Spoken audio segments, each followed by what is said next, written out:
Hello everybody, welcome back to another episode of Spilling the Tea with Mary Lou. Let's get started.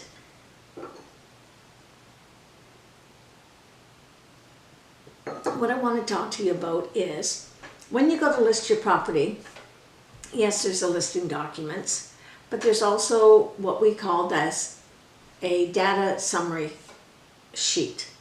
I said that kind of slow. Data summary sheet.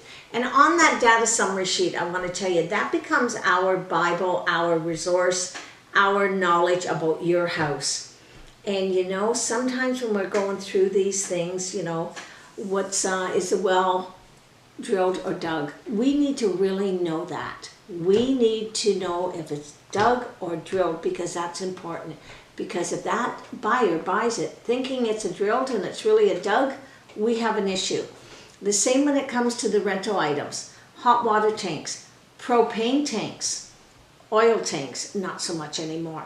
But anything under a contract that you are paying a monthly fee for, sometimes it's even furnaces and air conditioners, you have to advise your agent that they are rental items, and we need to know the amounts.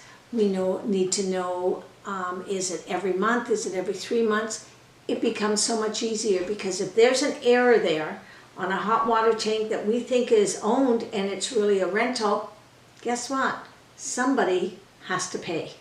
And it's usually around $700 to $800 to pay out a hot water tank. That was listed as owned rather than correctly being listed as a rental. Those are the kind of things, folks, that only you, the seller, has that knowledge. So work together with your agent. Make sure your agent has all the proper information about your house. So number one, it makes it very easy to sell. And number two, to avoid any errors after the fact when Mr. Buyer finds out that, oh, that ain't owned, that is a rental. So that's all I have to say today, folks. That data information sheet is hugely important to your agent to sell your house properly. Thank you. Hello, Mary Lou. Goodbye, house. Sweet Mary Lou, I'm so impressed with you.